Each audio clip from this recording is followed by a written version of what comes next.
அல்லாஹுடைய மிகப்பெரிய கிருபையால்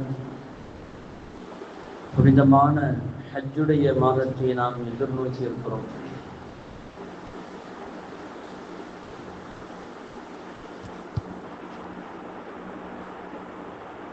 ஹஜ் என்பது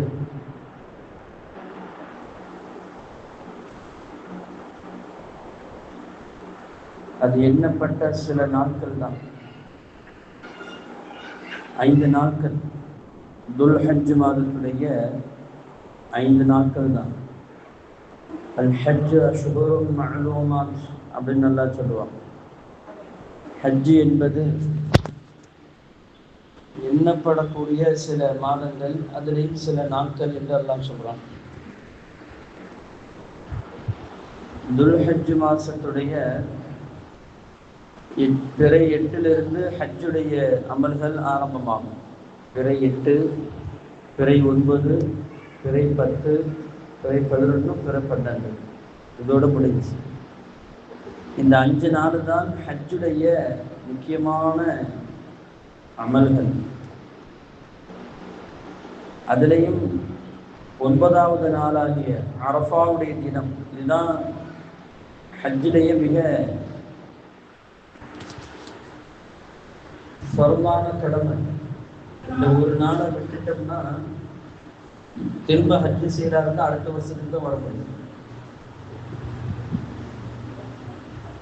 இதனால தான் இமாம்கள் சொல்லுவாங்க, துல் ஹஜ் மாசத்துடைய ஆரம்ப 10 நாளுடைய பகல் சிறப்புக்குரியது. 365 நாட்கள்லேயே துல் ஹஜ் மாசத்துடைய ஆரம்ப 10 நாட்களுடைய அந்த பகல் இருக்குதுல்ல, அது 365 நாட்கள்லேயே அதுதான் சிறந்த பகல். ஏனென்றால் துல் ஹஜ் மாசத்துல அந்த செய்யக்கூடிய அந்த அமல்கள் வேற எந்த, அந்த 5 நாட்களுடைய அமல் வேற எந்த நாள்லையும் செய்ய முடியாது. அதுவும் அரஃபா தினத்துல அந்த 9வது நாள் அன்னைக்கு தான், துல் ஹஜ் மாசம் 9வது நாள்ல தான் போய் அரஃபாவில் போய் தங்க முடியும். சுபுகிலிருந்து சூரியன் மறையும் வரை அந்த ஒரு பகல் தங்குவது தான் ஹஜ்ஜ. வேற எதுவும் ஹஜ்ஜு கிடையாது. மற்றதெல்லாம் அடுத்தடுத்த ருக்குன்கள். அது ஃபர்து என்பது அந்த அரஃபாவுடைய தினத்துல போய் அங்க தங்குறது. இது மற்ற நாட்கள்ல அது கிடைக்காது. அதனால தான் துல் ஹஜ் மாசத்துடைய பகல் சிறப்புக்குரியது. எல்லா பகலை விட, ரமதானை விட சிறப்புக்குரியது. அதே நேரத்தில் இரவு சிறப்புக்குரியது என்பதுன்னா ரமதானுடைய கடைசி 10 நாட்கள், 10 நாட்களுடைய இரவு என்பது சிறப்புக்குரியது. வேற எந்த நாள்லையும் அது வராது. துல் ஹஜ் மாசத்துடைய இரவு கூட அந்த மாதிரியான ஒரு சிறப்பு கிடைக்கிறது. அல்லாஹ் தஆலா மிகப்பெரிய ஒரு நன்மையாக துல் ஹஜ் மாசத்துல வைத்திருக்கிறான்.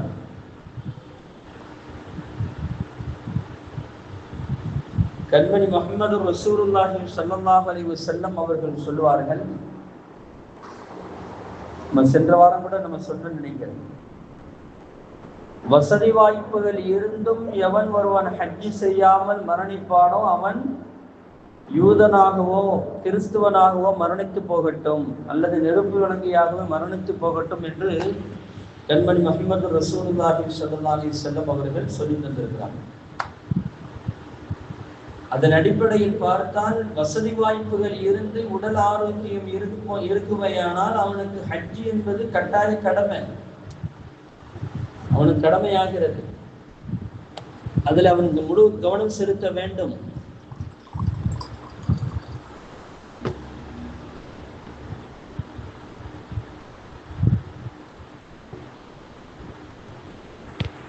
நபிகள் நாயகம் ஸல்லல்லாஹு அலைஹி வஸல்லம் அவர்கள் ஹஜ்ஜுக்கு என்று அவ்வளவு பெரிய ஒரு நன்மை இருக்கிறது என்று சொல்லி தந்திருக்கிறார். வசதி வாய்ப்புகள் இல்லை என்று வருத்தப்பட தேவையில்லை, ஏனால் ஹாஜிகள் என்றைக்கும் வறுமைக்கு வரமாட்டார்கள் என்று சொல்லி தந்திருக்கிறாங்க ரசூலுல்லாஹ். எதை பற்றியும் கவலைப்பட வேண்டிய தேவையில்லை. வசதி வாய்ப்புகள் இருக்குமையானால் நீங்கள் ஹஜ்ஜுக்கு சென்று அங்கிருந்து நீங்கள் செய்யக்கூடிய ஒவ்வொரு அமலும் அல்லாஹ் அதற்கு பின்னால் மிகப்பெரிய கூலிகளை நமக்கு தந்திருக்கிறான், தரப்போகிறான் என்ற நபிகள் நாயகம் ஸல்லல்லாஹு அலைஹி வஸல்லம் அவர்கள் நமக்கு சொல்லித் தர்றாங்க. இப்ப ஹஜ் செய்வதற்கு நாம் ஆசைப்பட வேண்டும். அது இறுதி கடமை. அது அல்லாஹ் நமக்கு விதித்த அந்த கடமைகள்ல இறுதி கடமை. சரி, அதிலையும் அல்லாஹ் தஆலா முதலில் படைத்த இந்த பூமியை படைத்தது, முதலில் படைத்தது அந்த ஆலயத்தை தான், கஅபத்துல்லாஹ் தான். உலகத்தை படைப்பதற்கு 2000 ஆண்டுகளுக்கு முன்னால் அல்லாஹ் தஆலா மனிதர்களை படைப்பதற்கு 2000 ஆண்டுகளுக்கு முன்னாலேயே அல்லாஹ் தஆலா அந்த கஅபத்துல்லாவை படைத்து விட்டார். முதலிலே படைத்தது அல்லாஹ் தஆலா கஅபத்துல்லாவை தான். அதை நம்ம பார்க்கணுமா இல்லையா? நபிகள் நாயகம் ஸல்லல்லாஹு அலைஹி வஸல்லம் சொல்வார்கள், பூமி முழுவதும் தண்ணீராகத்தான் இருந்தது. பூமி முழுவதும் தண்ணீராக இருந்தது. அல்லாஹ்வுடைய சிம்மாசனமும் தண்ணீரில் தான் இருந்தது. அல்லாஹ் தஆலா முதலிலே பூமியை படைக்க வேண்டும் என்று நாடி கஅபத்துல்லாவை படைக்கிறார். அது அப்படியே தண்ணீர்ல ஆடுகிறது. தண்ணீர்ல அது மட்டும் பூமியில உலகம் முழுவதும் தண்ணீராக இருக்கிறது. அது மட்டும் இருக்குன்னு ஆடத்தானே செய்யும். அப்ப அதை உறுதிப்படுத்துவதற்காக வேண்டிய அல்லாஹ் தஆலா அபி குபைஸ் என்ற அந்த மலை பக்கத்துல உள்ள ஒரு மலையை அல்லாஹ் படைக்கிறான். உலகத்துல மலைகள் எதற்காக படைக்கப்பட்டது? பூமி ஆடாமல் அசையாமல் இருக்கிறதுக்கு, அப்படி இருக்கிறதுக்கு, இப்ப இருக்கிற மாதிரி இருக்கிறதுக்கு தான் அல்லாஹ் மலையை படைச்சு வச்சிருக்கிறான். வல் ஜிபால அவுதாதா, இந்த பூமியுடைய முளைக்குச்சிகளாக நாம் மலைகளை ஆக்கி இருக்கிறோம் என்று அல்லாஹ் தஆலா சொல்கிறான். பூமிய நம்மளாம் அந்த சாமியானா போடுவாங்க, பந்தல் போடுவாங்க பார்த்தீங்களா, கீழே ஒரு விஷயம்னா ஒரு குச்சி ஒன்று அடிச்சு அந்த சாமியானுடைய அந்த கயிற்றை பிடிச்சி இழுத்து அப்படி கட்டுவாங்க. எவ்வளவு டைட்டா கட்டுறோமோ அந்த அளவுக்கு அந்த பந்தல் ஸ்ட்ராங்கா இருக்கும். அந்த மாதிரி அல்லாஹ் தஆலா பூமியை மலைகளில் இழுத்து அப்படி கட்டி வச்சிருக்கான். அதனாலதான் பூமி அப்படியே நிக்குது. மலைகள் மட்டும் இல்லைன்னா அது அப்படியே கீழே விழுந்துடும். அந்த அளவுக்கு அல்லாஹ் தஆலா அந்த மலைகளை கொண்டு பூமியை உறுதிப்படுத்தி இருக்கிறார். அந்த அபி குபைஸ் மலையை குடைஞ்சுதான் மினாவுக்கு போறக்கூடிய அந்த வழிகளை இன்னைக்கு அரசாங்கம் செஞ்சிருக்கிறது. அன்றைய காலத்துல அதுதான் இன்னைக்கு அதை அப்படியே குடைஞ்சி ஏசி போட்டு அந்த விளக்குகள் போட்டு அதை அப்படியே நடந்து போகக்கூடிய ஒரு அற்புதமான ஒரு இடமாக அதை இன்னைக்கு மாற்றி வச்சிருக்கிறாங்க. மினாவுக்கு அதில் தான் போகணும். பிற 8:30 நினைச்சுவாங்க, எஹராம் கட்டிட்டு எல்லாரும் ஹாஜிகள் எல்லாம் போவாங்க. இப்ப அல்லாஹ் தஆலா அந்த அபி குபைஸ் என்ற அந்த மலையை படைத்தது இந்த கஅபத்துல்லாவை உறுதிப்படுத்துவதற்காக வேண்டி.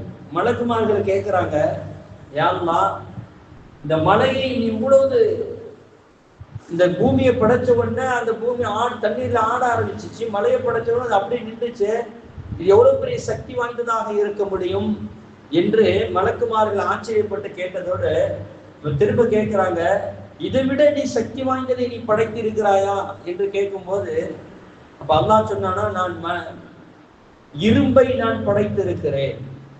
இரும்பு எவ்வளவு பெரிய மலையாக இருந்தாலும் அது உடைத்து தூள் தூளாக ஆக்கக்கூடிய ஆற்றல் அந்த இரும்புக்கு இருக்கிறது. இன்னைக்கு மலைகள்ல நம்ம கல்லு, டைல்ஸ் கல்லு, அது இதெல்லாம் நம்ம எடுக்கிறோமே, எதை கொண்டு நாம் சரி செய்கிறோம்? இரும்பு அந்த ஒளியை வச்சு அடிச்சு தான் அதை சரி செய்யறோம். அது நமக்கு தோதுவாக அழகான ஒரு பொருளாக நம்ம உருவாக்குகிறோம்.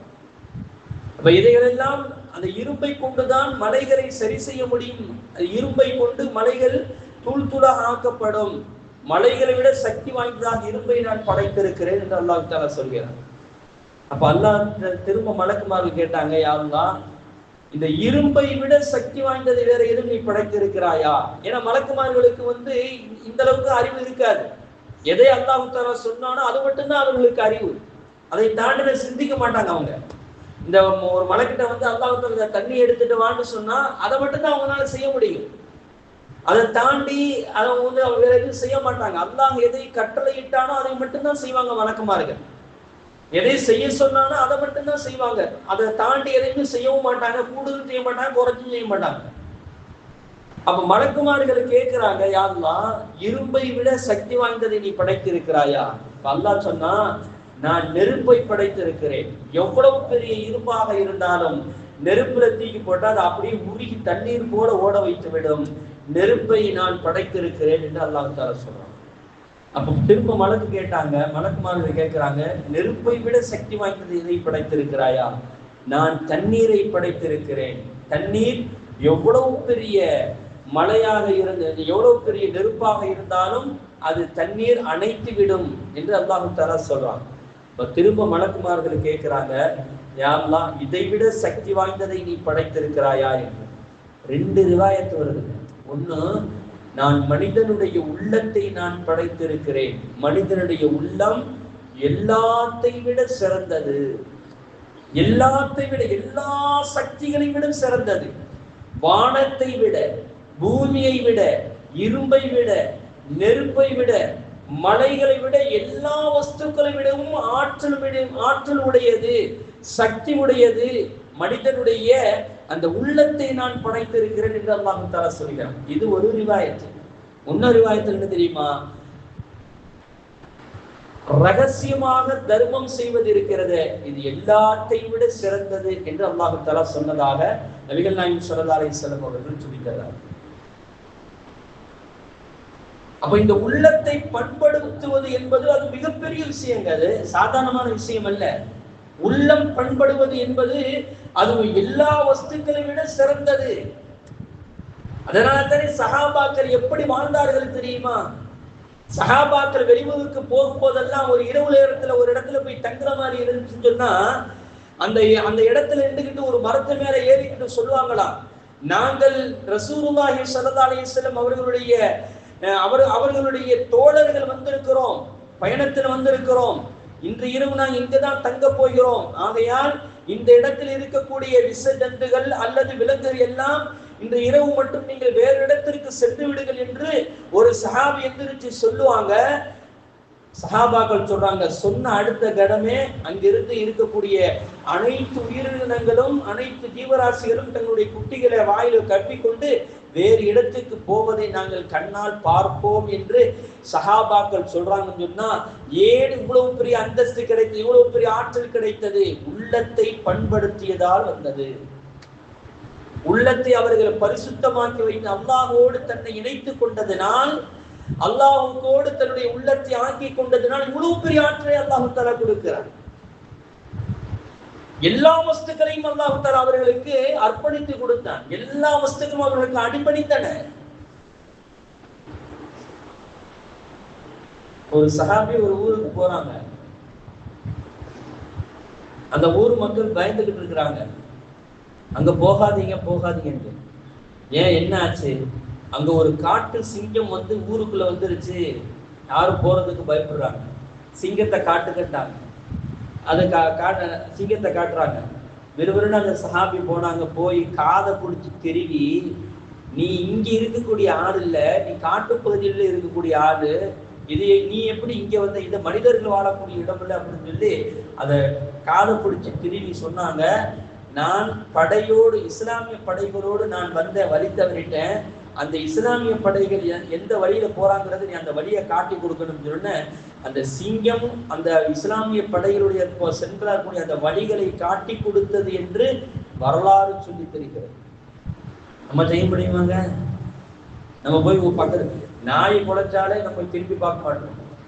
நம்மளுடைய என்னமோ வந்துருச்சு, யார் வீட்டாச்சும் மோத்தா போயிட்டா 40 நாளைக்கு லைட்டு போட்டு எரிச்சிட்டு இருக்காங்க. கேட்டா என்ன, அவ போனவோ திருப்பி வந்துருவாங்க, மோத்தா போனவா திருப்பி வந்துருவாங்க. நீங்களும் தானே ஒரு நாளைக்கு நம்மளும் தானே ஒரு நாளைக்கு மோத்தா பார்க்க போறோம், அப்ப நம்மளும் திருப்பி வந்துருவோமோ? என்ன இதெல்லாம் ஒரு காரணம். ஏன்டா பள்ளியால் மதரசாவுக்கு வரல அப்படின்னு சொன்னா எங்க அம்மா போகக்கூடாதுன்னு சொல்லிட்டாங்க. ஏன்டா போகக்கூடாதுன்னு சொன்னாங்க? எங்க அப்பா இறந்து போயிட்டாங்க. அப்பா இறந்து போனதுக்கு நீ மதரசாவுக்கு வர்றதுக்கு என்னடா சம்பந்தம் இருக்குதுன்னு கேட்டா, இவன் மகரிப்பு நேரத்துல வருவானா, அப்பாவுக்கு பின்னாடியே வந்துருவான். ஏன்னா என் பேர பிள்ளை மேல அப்பா வந்து அவ்வளவு பிரியமா இருந்தாங்க. அப்போ அந்த பிரியம் எல்லாம் கொஞ்ச நாளைக்கு தான் போடுது, உசுரோட இருக்கிற வரைக்கும் தான் போடுது அந்த பிரியம். இறந்து போயிட்டா அம்மாடியோ நம்ம பிள்ளை இவ்வளவு வந்துருவாடோ, பிரியமான பிள்ளையில, அதனால பிள்ளை வெளியே அனுப்பாது. யாரு மேல பிரியம் இருக்குதோ அவங்கள வந்து வெளியே போகாது, ஏன்னா அப்பா வந்து பிடிச்சிடுவாங்க. சஹாபாக்கள் எப்படி வாழ்ந்தார்கள்? மிருகங்களை காடு பிடிச்சு திரும்பி நீ போய் என்று சொன்னோன்னு அது போய்விட்டது. நீங்க நாய் குலைச்சாலே நம்ம அவ்வளவு பயப்படுறோம், வீட்டை விட்டு வெளியே வர மாட்டேங்கிறோமே. உள்ளத்தை பண்படுத்துவதற்கு தான் ஹஜ் என்பது. ஹஜ் என்பது எதற்கு? அந்த உள்ளத்தை சரி செய்வது, உள்ளத்தை பண்படுத்துவது, இதற்குத்தான் ஹஜ் என்பது. அந்த ஒவ்வொரு இடமும், காபத்துல்லாவை சுற்றி இருக்கக்கூடிய ஒவ்வொரு இடமும் எவ்வளவு புகழுக்குரியது தெரியுமா? எவ்வளவு பெரிய ஒரு அந்தஸ்து உள்ளது தெரியுமா? அல்லாஹ் ஜல்ல ஷானஹு வ தஆலா ரொம்ப அற்புதமாக சொல்லுவான், இன்ன அவ்வல பைத்தி உதிஅ லின்னாஸி லல்லதி பிபக்கத முபாரக்கன். நிச்சயமாக அதான் முதல்ல ஆரம்பமாக படைக்கப்பட்ட மனிதர்களுக்காக உருவாக்கப்பட்ட ஒரு வீடு அது காபத்துல்லா என்பது. லல்லதி பிபக்கத முபாரக்கன். அது மக்கா எப்படி தெரியுமா? அது பரக்கத்து பொருந்திய இடம் என்று அல்லாஹ் சொல்லி தருகிறார். ஒவ்வொரு இடமும் அதுல பரக்கத்து இருக்கிறது. காபத்துல்லாவை சுற்றி உள்ள அனைத்து இடங்களும் அது பரக்கத்து பொருந்திய இடம். அது அதுல போய் நம்மளும் அந்த பரக்கத்தை வாங்கணுமா வேண்டாமா? மாசப்படணுமா வேண்டாமா? அது மட்டுமல்ல, அல்லாஹ் தஆலா சொல்கிறான், வஹுதல் லின்னாஸ் வஹுதல் லில் ஆலமீன். உலகங்கள் அனைத்திற்கும் அங்கிருந்துதான் ஹிதாயத்து கிடைக்கிறது, நேர்வழி கிடைக்கிறது. உலகத்துக்கு மட்டுமல்ல, வஹுதல் லில் ஆலம் சொல்லியிருந்தா அந்த உலகத்தோட முடிஞ்சு போயிருக்கும். லில் ஆலமீன் சொல்றான். உலகம், அல்லாஹ் எத்தனை உலகங்களை, கோடான கோடி உலகங்களை படைத்திருக்கிறான். அத்தனைக்கும் காபத்துல்லாவில் இருந்துதான் நேர்வழி பெறுகிறது என்று அல்லாஹ் தஆலா சொல்லி தருகிறான். இதுதான் மைய புள்ளி. அது உலகங்கள் அத்தனைக்கும் மைய புள்ளி இதுதாங்க, காபத்துல்லா தான். காபத்துல்லாவிலிருந்து இமாம்கள் சொல்லி தருவாங்க, காபத்துல்லாவிலிருந்து நேர ஒரு கோடு போட்டா அல்லாஹ்வுடைய அரிசியில போயிட்டா முட்டுமாங்க. அல்லாஹ்வுடைய அரிசிக்கு நேராக இந்த உலகத்தில் இருக்கிறது என்று சொன்னால் அது காபத்துல்லா மட்டும்தான், வேற எதுவும் கிடையாது. அதனால தான் காபத்துல்லாவை சுற்றி பிளைட்டுகள் பறக்காது. நீங்க பாத்தீங்கன்னு சொன்னா சில பறவைகள் கூட அங்க பறந்து போகாது, அதை சுற்றி பறந்து. ஏன்னா அல்லாஹ்வுடைய அரிசிக்கு நேரா இருக்கிறது. இதை தாண்டிதான் உலகத்தில் எல்லா படைப்புகளும், எல்லா உலகங்களும் படைத்து வைத்திருக்கிறான். அதிலிருந்து தான் நேர்வழி என்பது உருவாகிறது என்று அல்லாஹ் தஆலா குர்ஆனில் சொல்லித் தருகிறான். என்று சொன்னால் ஆரம்பமாக படைக்கப்பட்ட பரக்கத்தான அந்த இடத்தை போய் நம்ம மிதிக்கணுமா இல்லையாங்க? நம்ம பார்க்கணுமா இல்லையா? ஆசைப்படணுமா இல்லையா?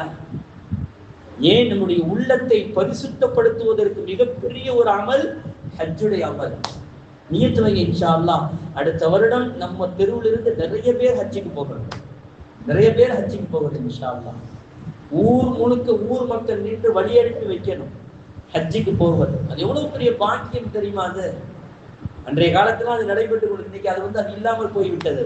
இல்ல மார்க்கத்துல இருக்குதா, அப்படியா சொல்லி நிறைய, அதாவது எதையெல்லாம் செய்யணுமோ அதையெல்லாம் அது மதிப்பு இல்லாம ஆக்கிட்டாங்க. எதை செய்யக்கூடாது அதையெல்லாம் இன்னைக்கு செய்யக்கூடிய ஒரு சூழல் இன்னைக்கு உருவாகி கொண்டு இருக்கிறது. அவ்வளவு பெரிய பரக்கத். நபிகள் நாயகம் ஸல்லல்லாஹு அலைஹி வஸல்லம் சொல்லுவாங்க, காபத்துல்லாவை பார்க்க, காபத்துல்லாவுக்குள்ள நுழைகிறாங்க. போனவங்களுக்கு தெரியும், மக்கமா அந்த கேட்டு, அதாவது அப்துல் அசீஸ் அந்த கேட்டுக்குள்ளதான் ஃபர்ஸ்ட் விடுவாங்க. நாங்க போயிருக்குமா அப்படிதான் இருக்கு, இப்ப எப்படி தெரியல. அது அந்த கேட்டுக்குள்ள இருந்து போனோம்னு சொன்னா காபத்துல்லா பள்ளத்தாக்குல இருக்குது. மேலதான் நம்ம மாடி மேலதான் நம்ம நடந்து போவோம். கீழே குனிந்த வண்ணமாகத்தான் போக வேண்டும்.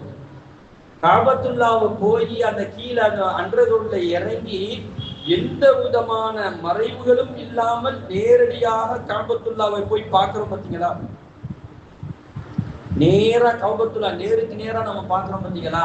அந்த முதலில் பார்க்கக்கூடிய அந்த பார்வை, ஒரு கண் சிமிட்டுற நேரத்துல, அந்த முதல் பார்த்து கண் சிமிட்டுறமா இல்லையா, இந்த கண் சிமிட்டும் நேரத்துக்குள்ள நம்ம கேட்கக்கூடிய எல்லா துவாக்களும் ஏற்றுக்கொள்ளப்படும் என்று சொன்னார்கள் கண்மணி முஹம்மது ரசூலுல்லாஹி ஸல்லல்லாஹு அலைஹி வஸல்லம் அவர்கள்.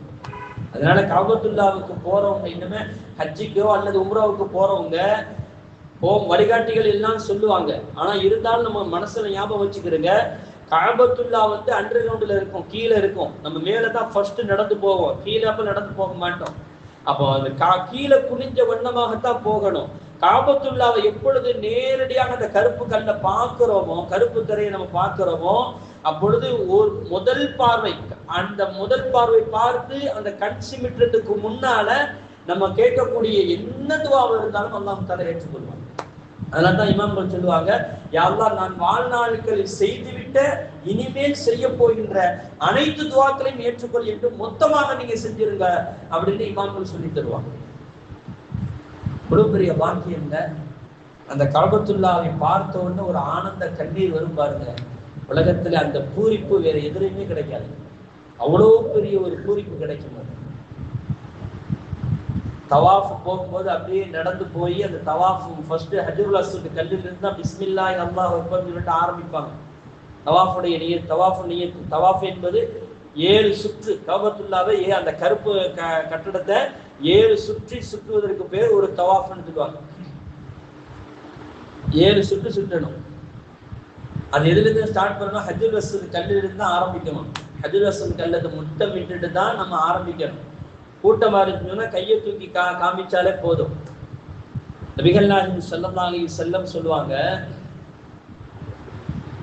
ஆதம் அலைஹிஸ்ஸலாம்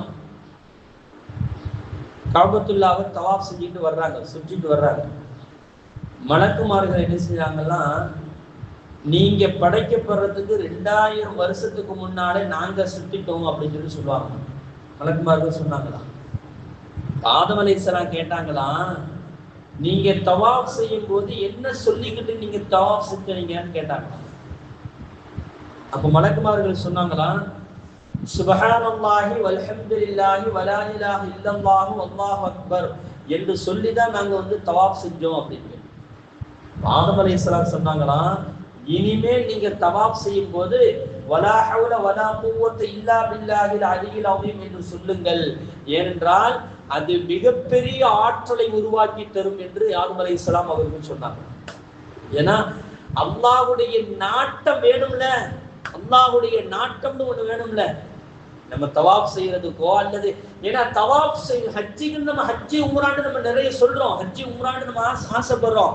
ஆனால் அதை செய்து முடிக்கிற வரை அல்லாஹ்வுடைய நாட்டம் இருக்கிறது. அதான் உண்மையான விஷயம். அல்லாஹ்வுடைய நாட்டம் இருக்கணும். ஹஜ்ஜுக்கு போறோம், நான் உடல் ஆரோக்கியமா இருக்கிறேன் அப்படி நம்ம மமதையில இருந்துட முடியாது. எத்தனை பேர்கள் ஏர்போர்ட் வரை போயிட்டு திரும்பி வந்தவர்கள் எத்தனை பேர்? ஏர்போர்ட்ல போய் இறங்கி அல்லது கஅபத்துல்லாவை பார்ப்பதற்கு முன்னால் இறந்து போனவர்கள் எத்தனை பேர்? யாருக்கு எந்த சூழல் ஏற்படும் என்று யாருக்கும் தெரியாது. கஅபத்துல்லாவை பார்த்து அங்க போய் உடம்பு சரியில்லாமல் போய் எத்தனை பேர் ஆஸ்பத்திரியில போய் இருந்தவர்கள் எத்தனை பேர்? யாருன்னு சொல்ல முடியாது தாய்மார்கள். அதனால தான் ஆதம் அலைஹிஸ்ஸலாம் சொல்லி தருகிறார்கள், வலா ஹவ்ல வலா குவத்த இல்லா பில்லாஹில் அலியில் அஸீம் என்பதை நீ சேர்த்துக்கொள். ஏன் தெரியுமா? அது அல்லாஹ்வுடைய ஆற்றலை உனக்கு தரும் என்று சொல்லி தருகிறார். நீ நினைச்சாலும் தவாஃப் செய்ய முடியாது, அல்லாஹ்வுடைய நாட்டம் வர வேண்டும். வலா ஹவ்ல வலா குவத்த இல்லா பில்லாஹில் அர்த்தம் என்ன தெரியுமா? நான் நன்மையை செய்வதற்கும் தீமை விட்டும் தவிர்த்திருப்பதற்கும் அல்லாஹ்வுடைய சக்தியை தவிர வேறு எந்த சக்தியும் இல்லை. அர்த்தமே அது எவ்வளவு பெரிய வாசகம். உட்கார்ந்து யோசிச்சு பார்த்தா தெரியும். நன்மை செய்வதற்கும் எனக்கு எந்த சக்தியும் இல்லை, தீமையை விடுவதற்கும் எனக்கு எந்த சக்தியும் இல்லை, அல்லாஹ்வுடைய ஆற்றலை தவிர அப்படின்னு சொன்னால் இதை நீங்கள் இனிமேல் ஓதுங்கள் என்று மலக்குமார்களுக்கு ஆதம் அலைஹிஸ்ஸலாம் அவர்கள் கற்றுக் கொடுத்தார்கள் என்று வரலாறுகள் நம்ம பார்க்கிறோம், ஹதீஸ்கள் நம்ம பார்க்கிறோம். ஆதம் அலைஹிஸ்ஸலாம் பூமிக்கு வரும் பொழுது அல்லாஹ் தஆலா ரெண்டு கல்ல கொடுத்தாங்க. 2 கல்ல கொண்டு வந்து கொடுத்தாங்க. ஒண்ணு என்ன தெரியுமா? ஹஜ்ருல் அஸ்வத் கல்ல அல்லாஹ் தஆலா கொடுத்து அனுப்பினான். என்னுடைய பரிசாக நீ கொண்டு போங்க அப்படின்னு. இரண்டாவது என்ன தெரியுமா? மகாமை இப்ராஹிம் என்ற அந்த கல்லு இருக்குது இல்ல, இந்த கஅபத்துல்லா ஒரு பக்கத்துல தங்க கூண்டு போட்டு அடிச்சிருக்கு. இதுதான் இப்ராஹிம் அலைஹிஸ்ஸலாம் அவர்கள் நின்று கொண்டு அந்த கஅபத்துல்லாவை கட்டின கல்லு. அடையாளமாக அல்லாஹ் தஆலா அடையாளமாக வைத்திருக்கிறார். மகாம இப்ராஹிம் முஸல்லா, தொழுகுமிடமாக அல்லாஹ் தஆலா அதை ஆக்கி வச்சிருக்கிறான். எவ்வளவு பெரிய விஷயம் தெரியுமா? அது நிறைய சரித்திரங்கள் இருக்கிறது. மகாம இப்ராஹிம் சாதாரணமானது அல்ல. கஅபத்துல்லா வெற்றி உள்ளாச்சு. கஅபத்துல்லாவுக்குள்ள நிக்க போறோம், என்ன செய்யறது என்று ஒண்ணுமே புரியல. எங்க இருந்து தொழுகிறது? ஏன்னா கஅபத்துல்லா சுற்றி எல்லாமே அதை பார்த்து எல்லா திசையில இருந்து பார்க்கலாமா இல்லையா? ஆனா நம்ம திசை நம்ம ஊர் நாடுல இருந்துன்னு சொன்னா நம்ம ஊர்ல இருந்து மேற்கு பார்த்து நம்ம வணங்குறோம். இதே நேரத்துல மதீனாவுல பாத்தீங்கன்னா கிழக்க பார்த்து தொழுவாங்க. உலகத்தில் உள்ள எல்லா இடத்திலையும் ஒவ்வொரு திசையை பார்த்து தொழுவாங்க. ஆனா கஅபத்துல்லாஹ்ல எங்க போய் தொழுகிறது? 4 திசையை பார்த்து தொழுகலாம். ஆனால் இமாம் எங்கே நிற்கிறது? முஸல்லா எங்க போடணும்? உமர் ரலியல்லாஹு தஆலா சொன்னாங்க, யா ரசூலல்லாஹ், முஸல்லாவை மக்காம் இப்ராஹிம் நேரா போடுகிறேன் அப்படின்னு. அல்லாஹ் தஆலா அதை சட்டமாக ஆக்கிவிட, வத்தகது மின் மகாம் இப்ராஹிம முஸல்லா, நீங்கள் மகாம் இப்ராஹிமை தொழுகுமிடமாக நீங்கள் ஆக்கிக் கொள்ளுங்கள் அப்படின்னு அல்லாஹ் தஆலா சொல்லிட்டாங்க. அதனாலதான் தவாப் செஞ்சுட்டு 2 ரக்காயத்து மக்காம் இப்ராஹிமுக்கு பின்னால போய் நின்று தொழுகணும். தொழுகணும்னு அல்லாஹ் நபி ஸல்லல்லாஹு அலைஹி வஸல்லம் கட்டளையிட்டாங்க. அப்பொழுதுதான் அந்த தவாப் பூர்த்தி ஆகும். அதுக்கப்புறம் தான் சஹீ செய்ய போகணும். இப்ப ஆதம் அலைஹிஸ்ஸலாம் அவர்கள் மக்காவில இருந்து வானத்திலிருந்து பூமிக்கு இறக்கப்படுறாங்க. 2 பொருளை கொண்டுட்டு வர்றாங்க. ஒண்ணு ஹஜருல் அஸ்வத் கல்லு, இரண்டாவது மக்காம் இப்ராஹிம் என்ற அந்த கல்லு. இந்த 2 கல்லையும் தான் கொண்டு வர்றாங்க.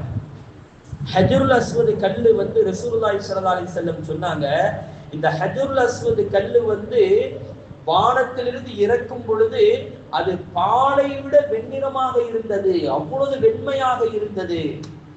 அந்த மனிதர்களுடைய அதை அந்த தவாப் செய்யும் பொழுது மனிதர்கள் முத்தமிடுறாங்கல்ல, முத்தமிடும்போதும் சரி, அதை முத்தமிட முடியலன்னா அந்த கையை தூக்கிட்டு அந்த கையை தூக்கி பிஸ்மில்லாஹ் அல்லாஹ் அக்பர் என்று சொல்றாங்களா இல்லையா?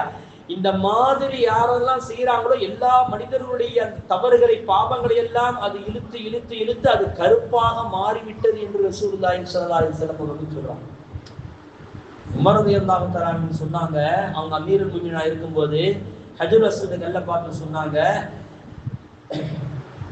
ஓ ஹஜருல் அஸ்வத் கல்லே, ரசூலுல்லாஹி ஸல்லல்லாஹு அலைஹி வஸல்லம் அவர்கள் முத்தமிட்டதை நான் பார்த்தேன், அதனால தான் நான் முத்தமிட வருகிறேன் என்று யாரு சொல்றா? உமர் ரலியல்லாஹு தஆலா சொன்னாங்க. பக்கத்துல இருந்த அலி ரலியல்லாஹு தஆலா சொன்னாங்க, அமீருல் முஃமினீன் அவர்களே, இதை நீங்க சாதாரணமா நீங்க சொல்லிராதீங்க அப்படின்னா. ஏன் தெரியுமா? கண்மணி முஹம்மது ரசூலுல்லாஹி ஸல்லல்லாஹு அலைஹி வஸல்லம் சொன்னார்கள், இந்த கல்லுக்கு நாளை மறுமை நாளையில் அல்லாஹ் தஆலா பேசக்கூடிய ஆற்றலை கொடுப்பான். பேசக்கூடிய ஆற்றலை கொடுத்து யாரெல்லாம் இந்த கல்லை முத்தமிட்டார்களோ, யாரெல்லாம் இந்த கல்லை முத்தமிட வேண்டும் ஆசைப்பட்டு கையை தூக்கி தவாப் செய்தார்களோ அத்தனை பேர்களையும் அது சாட்சி சொல்லும் என்று நபிகள் நாயகம் ஸல்லல்லாஹு அலைஹி வஸல்லம் அவர்கள் சொன்னதாக அலி ரலியல்லாஹு தஆலா அவர்கள் சொன்னாங்க. அப்பதான் உமர் ரலியல்லாஹு தஆலா சொன்னாங்க, லௌலா அலியின், அலி மட்டும் இல்லை என்று சொன்னார், லஹலக உமர், உமர் அழிந்து போய் இருப்பான் என்று சொன்னார். எவ்வளவு பெரிய கல்வி அது! ஹஜருல் அஸ்வத் கல்லு என்பது சாதாரணமான ஒரு கல்லாது, அதை முத்தமிடுவது எவ்வளவு பெரிய ஒரு பாக்கியம். அதை அந்த இடத்துக்கு போய் நிற்பதை நம்முடைய பாவங்கள் எல்லாம் அது ஈர்த்து கொள்ளக்கூடிய ஒரு ஈர்ப்பு தன்மை, நாளை மறுமை நாளை நமக்கு எல்லாம் சாட்சி சொல்லக்கூடிய ஒரு கல்லாக அது மாறுகிறது என்று சொன்னால் அல்லாஹ் எவ்வளவு பெரிய ஆற்றலை அதுக்கு வைத்திருக்கிறான். ஆதம் அலைஹிஸ்ஸலாம் என்ன செஞ்சாங்க? முல்தஸிம் அப்படின்னு சொல்லிட்டு ஒரு இடம் இருக்குது. அது என்னன்னா கஅபத்துல்லாவுடைய அந்த ஹஜருல் அஸ்வத் கல் இருக்குதா இல்லையா? இந்த ஹஜருல் அஸ்வத் கல்லுக்கும் அந்த தங்க கேட் இருக்குதா இல்லையா? கஅபத்துல்லாவுடைய கேட்டு, இந்த எடை இந்த மூளைக்கும் ஹஜருல் அஸ்வத் கல் இருக்கக்கூடிய அந்த மூளைக்கும் அந்த தங்க கேட்டு இருக்கக்கூடிய அந்த கேட் இருக்க அந்த இந்த இடத்துக்கு பேரு முல்தஸம் என்று சொல்றது. அது ஒரு சின்ன ஒரு இடம் தான். அது நம்ம ஒரு 5-6 குளம் தான் இருக்கும் அந்த இடம். இந்த இடத்திற்கு கீழாக 5000 நபிமார்கள் அடங்கப்பட்டு இருக்கிறார்கள் என்று வரலாறு கிதாபுகள் எழுதப்பட்டிருக்கிறார். 5000 நபிமார்கள் அடங்கப்பட்டிருக்கிறாங்க. இந்த இடைப்பட்ட இந்த இடம் முல்தஸம் என்று சொல்லக்கூடிய அந்த இடம், ஹஜருல் அஸ்வத் கல் இருக்கக்கூடிய அந்த மூளைக்கும் காபத்துல்லாவுடைய அந்த கேட்டுக்கும் மத்தியில் உள்ள அந்த இடத்துல 5000க்கும் மேற்பட்ட நபிமார்கள் அடங்கப்பட்டு இருக்கிறாங்க. அப்ப நம்ம தவாப் செய்வதெல்லாம் எங்க எதை நோக்கி தாங்க போறோம்? நபிமார்களுக்கு மேலாகத்தான் நம்ம நடந்து போறோம். எவ்வளவு பெரிய பாக்கியம்! நபிமார்கள் இருந்த இடம்ல யோசித்து பாருங்களேன். ஆதம் அலைஹிஸ்ஸலாம் அவர்கள் அப்படியே அந்த காபத்துல்லாவுடைய அந்த முல்தஸம் அந்த இடத்துல போய் அப்படியே தன்னுடைய முகத்தை வைத்து தேய்ச்சி அழுது அழுது அழுது அழுது அல்லாஹ் இடத்துல துவா கேட்கிறாங்களா, யா அல்லாஹ் அவருடைய பாவத்தை மன்னித்து விடு, சந்ததியுடைய பாவங்களை எல்லாம் மன்னித்து விடு, அவர்கள் நல்லவர்களாக நீ ஆக்கி கொடு என்று அவர்கள் அழுது அழுது அழுது அழுது கேட்ட உடனே அல்லாஹ் சொன்னானா, ஆதம் அவர்களே, நீங்கள் இந்த இடத்தில் இருந்து நீங்கள் கேட்டதினால் அல்லாஹு தஆலா அவங்களுடைய துவாவை ஏற்றுக்கொண்டான் என்று அல்லாஹ் தஆலா சொன்னான். இந்த இடத்தில் இருந்து கொண்டு யாரெல்லாம் துவா கேட்பார்களோ அனைவருடைய துவாக்களையும் நான் ஏற்றுக்கொள்வேன் என்று அல்லாஹு தஆலா சொன்னதாக ஹதீஸ்களில் நம்ம பார்க்கிறோம்.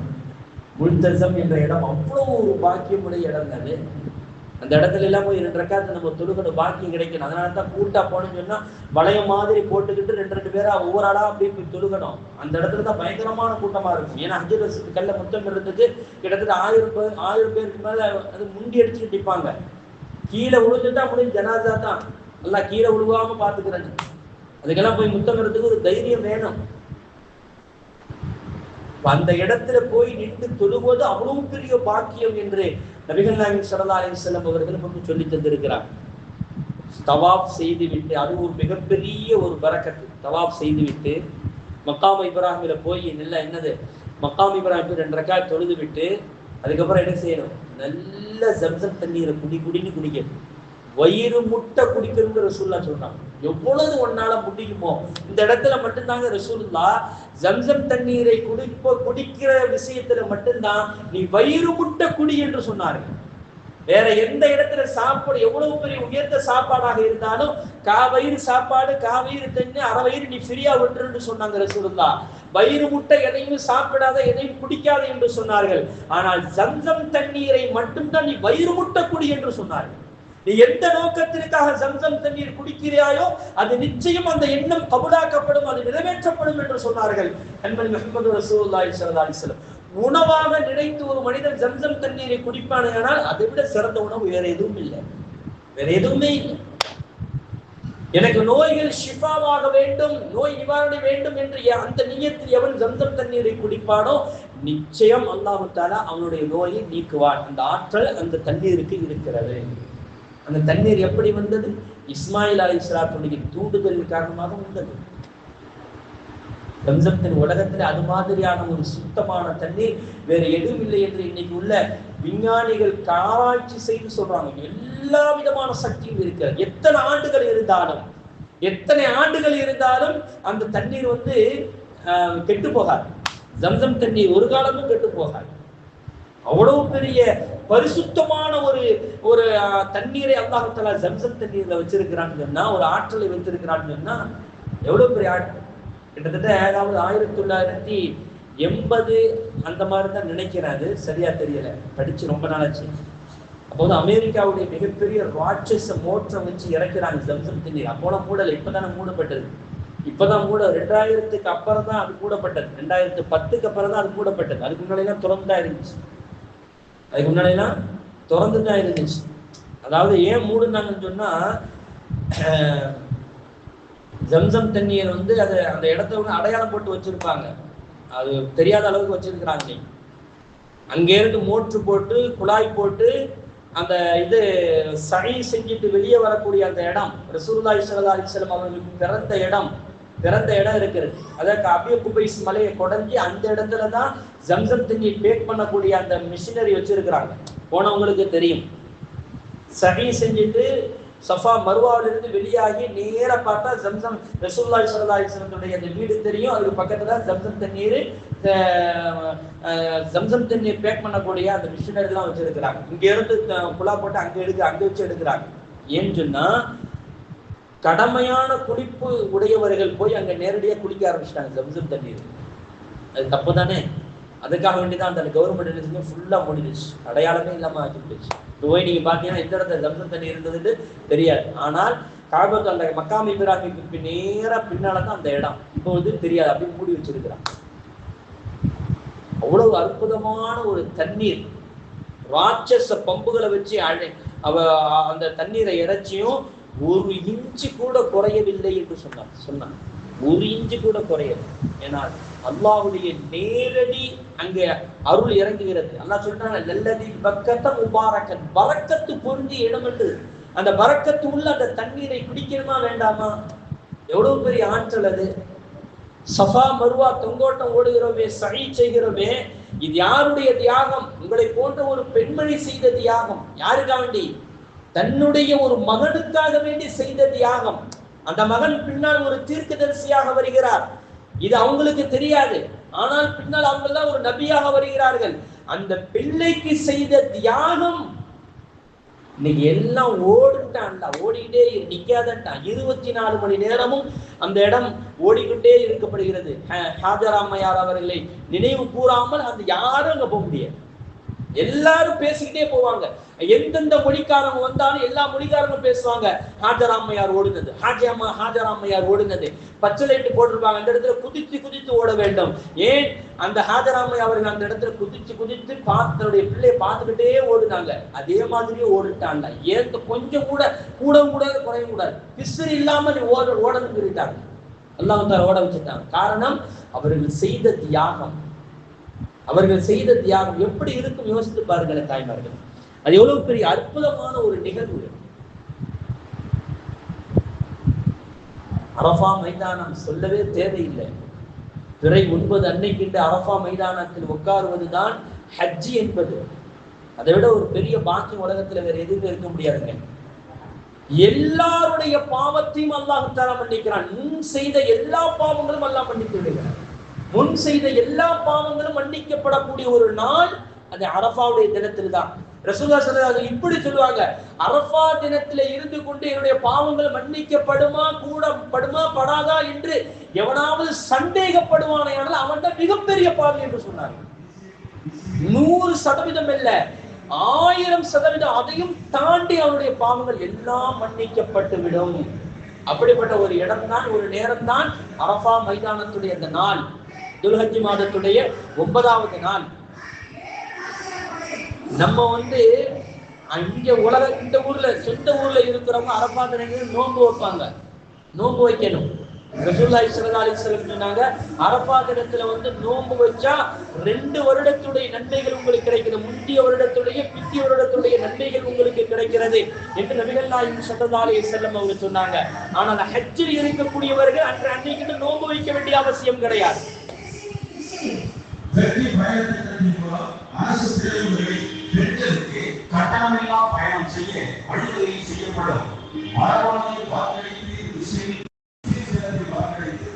முந்திய வருடத்துடைய பிந்திய வருடத்துடைய எல்லா பாவங்களும் மன்னிக்கப்படுகிறது என்று ரசூலுல்லாஹி ஸல்லல்லாஹு அலைஹி வஸல்லம் சொன்னாங்க. அந்த நாள்ல நீங்க அரஃபா தினத்துல ஊர்ல இருக்கக்கூடியவங்க நோன்பு வைக்கணும். ஆனா ஹஜ்ஜில் இருக்கக்கூடியவர்கள் நோன்பு வைக்க வேண்டியதில்லை.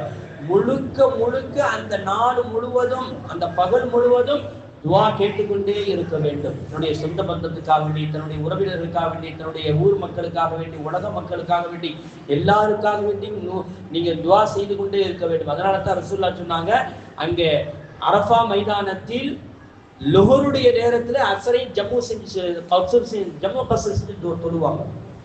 எல்லாருக்கும் அங்க கஸ்ர் தான் ஏற்படும். எல்லாம் பிரயாணத்துல தான் இருப்பாங்க. ஆனா ஜம்மு கஸ்ர் அசருல் லுஹருடைய நேரத்திலேயே அசரையும் சேர்த்து என்ன செய்வாங்க, தொழுவாங்க.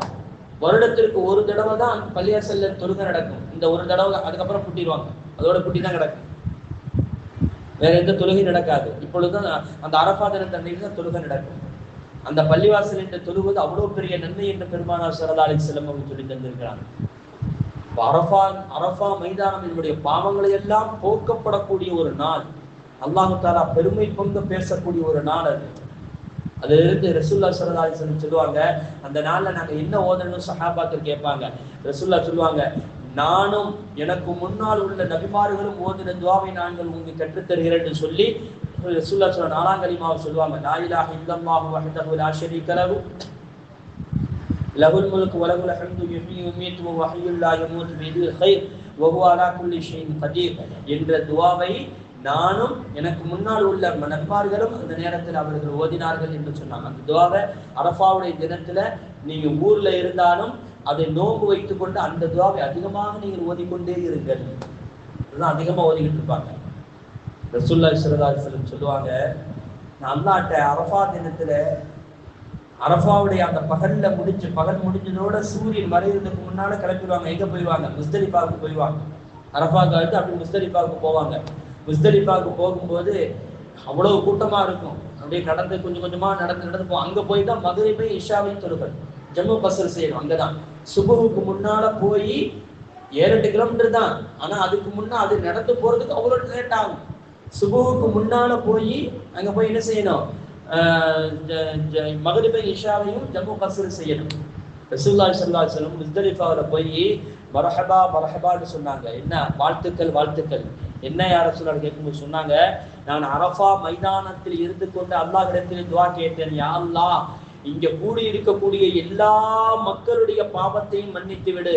எத்தனை பேர்கள் பிறருக்கு தன்னுடைய சொந்த பந்தத்துக்கோ அண்ணன் தம்பிகளுக்கோ தன்னுடைய உறவினர்களுக்கோ பாவம் செய்து விட்ட ஒரு மனிதன் வந்திருப்பான், அநியாயம் செய்துவிட்ட ஒரு மனிதன் வந்திருப்பான், அவனுடைய பாவத்தையும் நீ மன்னித்து விடு என்று நான் துஆ கேட்டேன். அரஃபா மைதானத்தில் அல்லாஹ் தஆலா ஏற்றுக்கொள்ளவில்லை.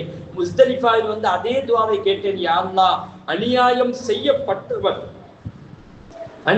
செய்யப்பட்டவனுக்கு அல்லாஹ் உன்புறத்திலிருந்து ஏதாவது ஒரு கூலியை கொடுத்து விடு. ஆனா அநியாயம் செய்தானே அவனுக்கு நீ அல்லாஹ் நீ மன்னிப்பை வழங்கு. அநியாயம் செய்யப்பட்டவனுக்கு வந்து உன்புறத்திலிருந்து ஏதாவது ஒரு நன்மை ஒரு சன்மானத்தை கொடுத்து அவனுக்கு நிறைவு செய்து விடு. ஆனால் அநியாயம் செய்தவன், இந்த முஸ்தலிஃபாவில் வந்து தங்கி இருக்கக்கூடியவன், ஹஜ்ஜுக்காக வேண்டி வந்தவன், எத்தனை பேர் தன்னுடைய குடும்பத்தோடு சண்டை செய்துவிட்டு தன்னோட மனமுறிவுகளை வாங்கி கொண்டு வந்திருப்பான். அவன் அரஃபாவில் இருந்து அவனுக்கு பாவ மன்னிப்பு கிடைக்கவில்லை. முஸ்தலிஃபாவுக்கு வந்தாவது அல்லாஹ் அவனுடைய பாவத்தை மன்னித்து விடுகிறேன் என்று சொன்ன ஹஜ்ஜி கூடாதில்லை. அவனுடைய பாவங்களை அநியாயம் செய்து விட்டால் அவனுடைய பாவங்கள் அந்த பிற மனிதன் அநியாயம் செய்யப்பட்டவன் மன்னிக்காத வரை அல்லாஹ் இவனுடைய பாவத்தை மன்னிக்கிறது இல்லை. அப்படிப்பட்ட ஒரு சூழல் இருக்கும் போது அநியாயம் செய்யப்பட்டவனுக்கு உன் புறத்திலிருந்து ஏதாவது ஒரு கூலியை நீ கொடுத்து விடு. ஆனால் அநியாயம் செய்தவனுக்கும் நீ இந்த இடத்தில் மன்னிப்பை கொடுக்க வேண்டும் என்று நான் முஸ்தலிஃபாவில் இருந்து நான் கேட்டேன். அல்லாஹ் தஆலா அதை ஏற்றுக்கொண்டான் என்று பெருமானார் ஸல்லல்லாஹு அலைஹி வஸல்லம் சொன்னார். எவ்வளவு பெரிய பாக்கியம் உள்ள இடங்க அது. சும்மாவாது ஹஜ்ஜுக்கு போயிட்டா எல்லா பாவங்களும் மன்னிக்கிறோம். ஆனா பிற மனிதர்களுக்கு நாம் செய்யக்கூடிய துரோகத்தை அல்லாஹ் மன்னிக்கவே மாட்டான். அந்த மனிதர் மன்னிக்காத வரை மன்னிக்க மாட்டான். அதனாலதான் ஹஜ்ஜுக்கு போறதுக்கு முன்னால யார்கிட்ட அண்ணன் தம்பிகிட்ட சண்டை சத்தம் இருந்தா போய் அப்பா என்னை மன்னிச்சுக்க, நான் தெரியாம செஞ்சுட்டேன், அப்படி செஞ்சிருக்க கூடாதுதான், அல்லாஹ்வுக்காண்டி மன்னிச்சுக்க, ஹஜ்ஜுக்கு போற துவா செய்யு போய் என்ன செய்யணும், மன்னிப்பு கேட்டுட்டு மக்காவுக்கு போறவங்க மன்னிப்பு கேட்டுட்டு அதுக்கப்புறம் தான் நீங்க பயணமாகி போகணும். அப்படி நீங்க இப்படி சொல்லிட்டு போகல அப்படின்னு சொன்னா உங்களுடைய பாவங்கள் மன்னிக்கப்படாது. ஹஜ்ஜுக்கு போய் வேஸ்டா தான் போகும், உம்ராவுக்கு போய் வேஸ்டா தான் போகும்.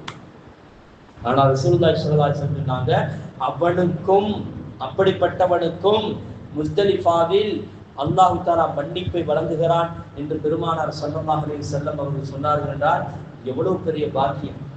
முஸ்தலிஃபாவில் 9வது நாள் அதான் பெருநாள் நாள் என்ன செய்வாங்க, முஸ்தலிஃபாவில் போய் உட்காந்து சுபூல போய் இருந்துருவாங்க. பெருநாள் டைம் அது என்ன, அந்த நேரத்தில் நேர ஜமரத்துல் அக்கபா என்று சொல்லக்கூடிய ஒரு ஷைத்தானுக்கு கல்லெறியக்கூடிய நேரம். அது என்ன இருந்தது, கல்லெறியக்கூடிய, ஏன் கல்லெறிகிறோம், யாரு கல்லெறிஞ்சது? ஹலரத் இப்ராஹிம் அலைஹிஸ்ஸலாம் அவர்கள் கல்லெறிந்த ஒரு நேரம் அது. இப்ராஹிம் அலைஹிஸ்ஸலாம் எவ்வளவு பெரிய தியாகம். தன் மகன்கிட்ட வந்து சொல்றாங்க, 7 வயசு இருக்கக்கூடிய தன் மகன்கிட்ட வந்து சொன்னாங்க, பாப்பா நான் கனவு கண்டேன், 3 நாளா தொடர்ந்து கனவு கண்டேன், உன்னை அறுத்து பலியிடுறது போதுன்னு சொல்லிட்டு. பாப்பா மகன் சொன்னாரு, அப்படியா, என்னை நீ அறுத்து பலியிட போறீங்களா, பரவாயில்லை அறுத்து பலியிடுங்க, அல்லாஹ்வுக்காண்டி பலியிடுங்க அப்படின்னு சொன்னாங்க. அம்மாவுடைய வளர்ப்பு இப்படித்தாங்க இருக்கணும். நம்ம அம்மாவுடைய வளர்ப்பு எப்படி இருக்குது, 5 கலிமாவை தவிர 6ஆம் கலிமாவில இருந்து 100 கலிமா வரையும் பேசுவான். அந்த மௌனையும் இந்த மௌனையும் அப்படியா இப்படியான்னு பேசுவான் நம்ம பிள்ளை. ஆனா ஹாஜர் அம்மா இஸ்மாயில் அலைஹிஸ்ஸலாம் எப்படி வளர்த்து வச்சிருக்காங்க, சின்ன பிறந்த பிள்ளையோடு வீட்டுல விட்டு அப்படியே அந்த திரும்பி பார்க்காம போன இப்ராஹிம் அலைஹிஸ்ஸலாம் 7 வருஷம் கழிச்சு தான் உள்ள வர்றாங்க. உள்ள வரும்போது கனவு காண்றாங்க, அறுத்து பலியிடுற فلما بلغ معه السعي قال يا بني اني ارى في المنام اني اذبحك فانظر ماذا ترى. அடே அப்பா, நான் உன்னை அறுத்து பலியிடுவது போது கனவு காண்றேன், நபிமார்கள் காணக்கூடிய கனவு உண்மையப்பா, நீ என்ன நினைக்கிற அப்படின்னு சொல்லும் பொழுது அந்த பிள்ளை சொன்னது, யா அபதி ஃபஅல் மா துமர் சதஜ்தினி இன்ஷாஅல்லாஹ் மினஸ் சாபிரின். என்னுடைய தந்தையே, உங்களுக்கு விருப்பமா அதே மாதிரி செய்யுங்க, என்னை பொறுமையாளராக நீங்கள் பெற்றுக்கொள்வீர்கள் என்று. என்னை அறுத்து விடுங்க. இந்த வாப்பா 5 வருஷம் கழிச்சு 7 வருஷம் கழிச்சு வெளிநாட்டுல இருந்து வந்தா, அடே வாப்பா உன்னை வந்து அடிக்கணும் போல தோணுதுறான கனவு கண்டேன், அடிக்கணும்னு சொன்ன, அறுக்கிறது ஒரு புறம் இருக்கட்டும், அடிக்கிற மாதிரி இருந்தா என்ன சொல்லுவாங்க, என்னையே அடிக்கவா நீ அங்கே இருந்து இங்க வந்தா அப்படி கேட்பானா இல்லையா? என்னென்ன கேள்வி கேட்பான். 6ஆம் கலிமாவில இருந்து 100 கலிமா வரை எல்லா கேள்வியும் கேட்பாங்க. ஆனா இஸ்மாயில் அலைஹிஸ்ஸலாத்தை எப்படி அல்லாஹ், ஒரு தாய் எப்படி வளர்க்கணும், பிள்ளையை எப்படி வளர்க்கணும், இஸ்மாயில் அலைஹிஸ்ஸலாத்தை போன்று வளர்க்கணும். அதாங்க இதனுடைய இந்த சம்பவத்துடைய நோக்கமே அதுதான். இப்ராஹிம் அலைஹிஸ்ஸலாத்திட்ட சொல்லியாச்சு, அறுத்து கூட்டிட்டு போறாங்க. அறுக்க கூட்டிட்டு போகும்போது ஃபலம்மா அஸ்லமா வதல்லஹு லில் ஜமீன், ரெண்டு பேரும் அல்லாஹ்வுக்கு அர்ப்பணித்து அவர் முகம் குப்பர, இப்ராஹிம் அலைஹிஸ்ஸலாம் அறுக்கிறத எப்படி குறவல தானே அறுக்கணும், மல்லாக்கப்பட்டு தானே அறுக்கணும். இப்ப இஸ்மாயில் அலைஹிஸ்ஸலாம் சொன்னாங்களா, வாப்பா என்னை முகம் குப்பர போட்டு அறுங்க. எப்படி பாருங்க, என்ன அழகான ஒரு வளர்ப்பு பாருங்களேன். அது யோசிச்சு பாருங்க, வாப்பா என்னை முகம் குப்பர போட்டு அறுங்க, மல்லாக்கப்பட்டு அறுங்க. அறுக்கும் போது நான் துடிக்குவேன் அல்லவா, அந்த துடிக்கும் போது உங்களுக்கு இறக்க குணம் வந்து விடும். அதனால் அல்லாஹ்வுடைய கட்டளை நீங்கள் நிறைவேற்ற முடியாமல் ஆகிவிடும். அதனால் என்னை குப்பர போட்டு அறுங்க, நான் துடித்தாலும் உங்களுக்கு அது தெரியாமல் போகிவிடும் என்று. எவ்வளவு பெரிய தியாகங்க இது, எவ்வளவு பெரிய தியாகம். இந்த இஸ்மாயில் அலைஹிஸ்ஸலாத்தை கூட்டிட்டு போகும்போதுதான் ஜம்ரத்துல் அக்கபா அந்த ஷைத்தான் என்ன செய்வான்னு சொன்னா குறுக்கிலிட்டு இப்ராஹிம் அலைஹிஸ்ஸலாத்தை கெடுக்குவான், அறுக்க விடாம கெடுக்குவான். அப்பதான் கல்லை எடுத்து 7 கல்லை எடுத்து என்ன செய்வாங்க, எரிவாங்க இப்ராஹிம் அலைஹிஸ்ஸலாம். அதே மாதிரி 7 கல்லை எடுத்து சுபு தொழுதோட ஜம்ரத்துல் அக்கபா போய் 7 கல்லை எடுத்து எரியணும். இந்த 7 கல்லை எரிஞ்ச உடனே அதுக்கப்புறம் தான் உங்களுக்கு மெசேஜ் வரும். என்ன மெசேஜ்? இது குர்பானி கொடுக்கப்பட்டு விட்டது என்ற மெசேஜ் வரும். மெசேஜ் வந்ததோட நீங்க எஹராம கலஞ்சிட்டு மொட்டை அடிச்சுட்டு ஃப்ரீயாயிடலாம். பெருநாளை நீங்க கொண்டாட வேண்டியதுதான். புது சட்டை முடிஞ்சு நீங்க பெருநாளை கொண்டாட, தவாப் ஜியாரா என்பது நீங்க தவாப் செஞ்சுட்டு போக வேண்டியதுதான். ஜம்ரத்துல் அக்கபாவை இப்ராஹிம் அலைஹிஸ்ஸலாம் அவர்கள் கல்லை விட்டு எரிஞ்சதை நாமும் எரிய வேண்டும் என்று அல்லாஹ் தஆலா சொல்லி இருக்கிறான். அது எவ்வளவு பெரிய பாக்கியங்க. இப்ராஹிம் அலைஹிஸ்ஸலாம் அவர்கள் தன்னுடைய மகனை அறுக்க போகும்போது கரோலையா போட்டு அறுக்கிறாங்க, அந்த இது குப்பரை போட்டு அறுக்கிறாங்க, அறுக்க முடியல, அறுக்க மாட்டேங்குது. பாறையில் அடிக்கிறாங்க, பாறை 2 துண்டா போகிறது. ஆனா பிள்ளைகிற அந்த இது அறுக்க மாட்டேங்குது. அல்லாஹ் தஆலா அந்த கத்திக்கு உத்தரவு போட, நீ அறுக்க கூடாது என்று. அதுக்கப்புறம் தான் ஜிப்ரீல் அலைஹிஸ்ஸலாம் அவர்கள் ஒரு செம்மறி ஆட்டை கொண்டு யா இப்ராஹிம் قد صدقت الرؤيا وناديناه ஐயா இப்ராஹிம், இப்ராஹிமை நாம் அழைத்து قد صدقت الرؤيا إنا كذلك نجزي المحسنين, நீங்கள் நம்முடைய கனவை நீங்கள் உண்மைப்படுத்தி விட்டீர்கள் என்று சொல்லி அல்லாஹ் தஆலா என்ன செஞ்சா, அதுக்கப்புறம் அந்த ஆட்டுக்குட்டியை கொடுத்தான். அந்த ஆட்டை அறுத்து படுகிட்டார்கள் என்று. அதிலிருந்து தான் நம்ம இந்த ஆட்டை குர்பானி கொடுக்கணும். அதுக்கப்புறம் தான் ஆட்டை குர்பானி கொடுக்கணும். தொழுது விட்டு தான் நம்ம குர்பானி கொடுக்கணும். அது அல்லாஹ் தஆலா ஹஜ்ஜில் உள்ளவர்கள் மட்டும் குர்பானி அல்ல, உலகத்தில் இருக்கக்கூடிய அத்தனை நபர்களும் 10 பெருநாள் தொழுகிறதுக்கு முன்னால குர்பானி கொடுத்தா கூடாது, தொழுத பிறகுதான் குர்பானி கொடுக்கணும். 10, 11, 12, 13 அசர் வரை, 12 வரை கணக்கு, 13 அசர் வரை அறுக்கலாம். அதுவரை 12, இந்த 3 நாட்கள் நீங்கள் குர்பானி கொடுக்க வேண்டும் என்று அல்லாஹ் தஆலா உலகம் முச்சூடும் அந்த தியாகத்தை நினைத்து பார்க்க வச்சுட்டானே இல்ல. இப்ராஹிம் அலைஹிஸ்ஸலாத்தையும் இஸ்மாயில் அலைஹிஸ்ஸலாத்தையும் உலகம் முச்சூடும் அந்த மக்கள் அவர் அனைவரும் நினைத்து பார்ப்பாங்களே இல்லை. அங்க அறுக்கும் போதெல்லாம் எவ்வளவு பெரிய தியாகம் இருக்கும். 3 நாள் அங்க தங்கி இருந்து, அந்த 3 நாளும் தங்கி இருந்து அந்த முதல் ஷைத்தான் ஜம்ரத்துல் அக்கபா, ஜம்ரத்துல் ஊலா, ஜம்ரத்துல் சானி என்று 3 ஷைத்தான்கள் கல் எறியக்கூடிய இடம் இருக்கும். அந்த 3 இடத்துலையும் ஒவ்வொரு நாளும் 7 கல் எடுத்து அடிச்சுக்கிட்டே போகணும். 21, ஒரு நாளைக்கு 21 கல் அடிக்கணும். அடிச்சு 3 நாள் தங்கி இருந்த பிறகுதான் அவங்களுக்கு ஹஜ்ஜுடைய எல்லா கிரிகளும் முடிகிறது. 5 நாள் அங்கு முடிகிறது என்று கண்மணி முஹம்மது ரசூலுல்லாஹி ஸல்லல்லாஹு அலைஹி வஸல்லம் சொல்லி தர்றாங்க. இப்னு அப்பாஸ் ரலியல்லாஹு தஆலா சொல்லுவாங்க, அந்த கல் இன்னைக்கு மட்டும் இந்த வருஷம் மட்டும் கிட்டத்தட்ட 20 லட்சத்துக்கும் மேற்பட்ட பேர் கல் எறிய போறாங்க. 20 லட்சத்துக்கும் மேற்பட்டவர்கள் கல் எறிய போறாங்க. 20 லட்சம் வைங்களேன். இந்த 20 லட்சத்தை ஒரு நாளைக்கு 21 கல்லு, 3 நாளைக்கு எத்தனை கல்லாச்சு? 63 கல்லாச்சா? முதல் நாள் ஃபர்ஸ்ட் எடுத்துன ஒரு மொத்தம் 70 கல்லாது.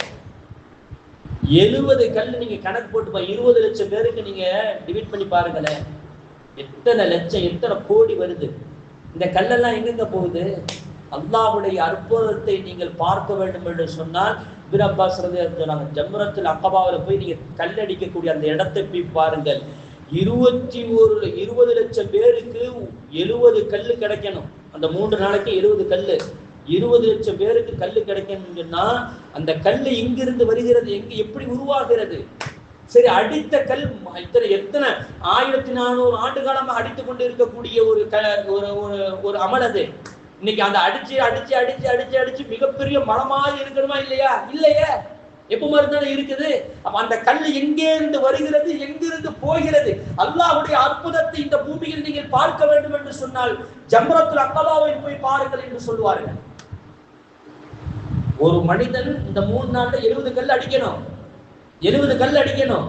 அப்போ 14 நூற்றாண்டுகளாக அடிக்கப்பட்டு கொண்டு இருக்கிறது. அப்ப அந்த கல்லெல்லாம் சேர்ந்து எவ்வளவு பெரிய மலையாக இருக்கிறது இல்லையே, மலையாக அங்க இல்லையே, சாதாரணமா தான் இருக்கிறது. அந்த கல் எங்கிருந்து வருகிறது? 20 லட்சம் பேருக்கு கல் வேணும். யாரும் கொண்டுட்டு வந்து எந்த அரசர் கவர்மெண்ட் கொண்டு வந்து கொட்டுறதெல்லாம் கிடையாது. அங்கிருந்து தான் பிறக்கணும், அந்த இடத்துல இருந்து தான் பிறக்கணும். சின்ன சின்ன கற்களா எங்கிருந்து வருகிறது, எங்கே போகிறது என்று யாருக்கும் சொல்ல முடியாது. அல்லாஹ்வுடைய ஆற்றல், அது மிகப்பெரிய குதிரத்தை அங்கே கண்ணால் பார்க்க முடியும் என்று இப்னு அப்பாஸ் ரலியல்லாஹு தஆலா சொல்லி தர்றாங்கன்னா, எவ்வளவு பெரிய ஆற்றல் இருக்குங்க அந்த ஹஜ்ஜி என்பது. சாதாரணமானதா ஹஜ்ஜி என்பது? தாய்மார்களே, இந்த ஹஜ்ஜி நாம் செய்ய வேண்டும் என்று விருப்பப்படணும், ஆசைப்படணும். ஆசைப்படலாமா?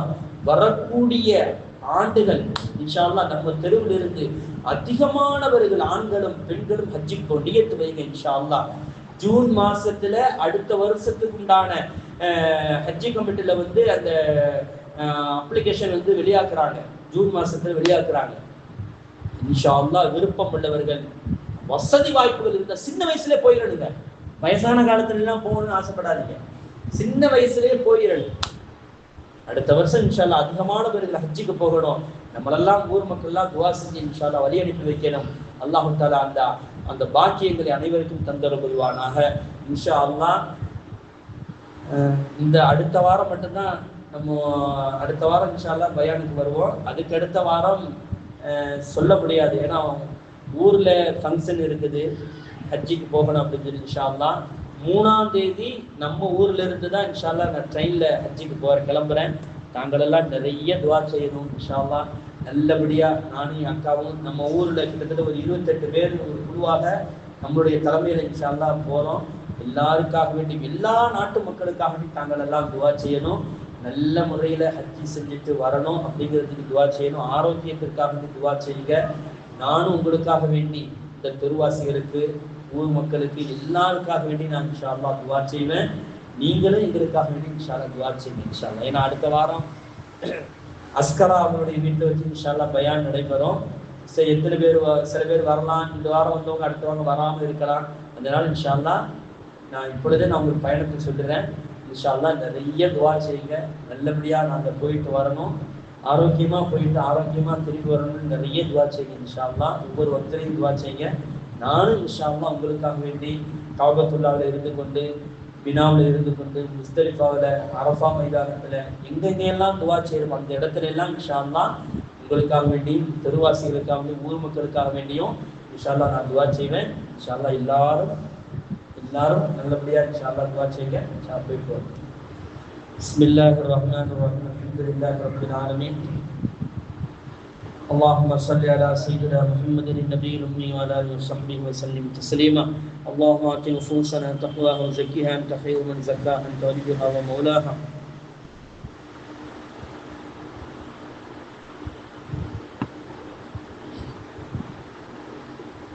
اللهم بارك لنا فيما رزقتنا واغفر لنا وارحمنا ووسع لنا في دارنا. யா அல்லாஹ் கிருபையுள்ள ரஹ்மானே, எங்கள் பாவங்களை மன்னித்து அருள்வாயாக. யா அல்லாஹ் என்னுடைய பெற்றோர்கள், மனைவி மற்றும் உடன் பிறந்தவர்கள், சொந்த பந்தங்கள், இங்கு கூடியிருக்கக்கூடியவர்கள், யா அல்லாஹ் இந்த தெருவாசிகள், யா அல்லாஹ் இந்த வீட்டில் கூடியிருக்கக்கூடியவர்கள், இந்த வீட்டுவாசிகள், யா அல்லாஹ் இந்த குடும்பவாசிகள் எல்லாருக்கும் யா அல்லாஹ் நீ பாவங்களை எல்லாம் சிறிய பெரிய அனைத்து பாவங்களை மன்னித்து அருள்வாயாக. நீ பரக்கத் செய்வாயாக. ரப்பே ரஹ்மானே, யா அல்லாஹ் இந்த ஹஜ்ஜுடைய பயணத்தை எங்களுக்கு லேசாக்கி தருவாயாக. யா அல்லாஹ் ஹஜ்ஜுடைய பயணத்தை எங்களுக்கு லேசாக்கி தருவாயாக. உடல் ஆரோக்கியத்தை தருவாயாக. நல்லா கடுமையான வெயில் காலத்தில் நாங்கள் செல்கிறோம். ரப்பே ரஹ்மானே, அந்த வெயில் எங்களுக்கு யா அல்லாஹ் சாதகமாக இருப்பதற்கு தௌஃபீக் செய்ய அல்லாஹ். அந்த நாட்டுடைய வெயில் மிக கொடுமையானது ரப்பே ரஹ்மானே, ரொம்ப கடுமையானது ரப்பே ரஹ்மானே. அந்த கடுமையிலிருந்து யா அல்லாஹ் எல்லா மக்களையும் நீ பாதுகாத்தால் புரிவாயாக.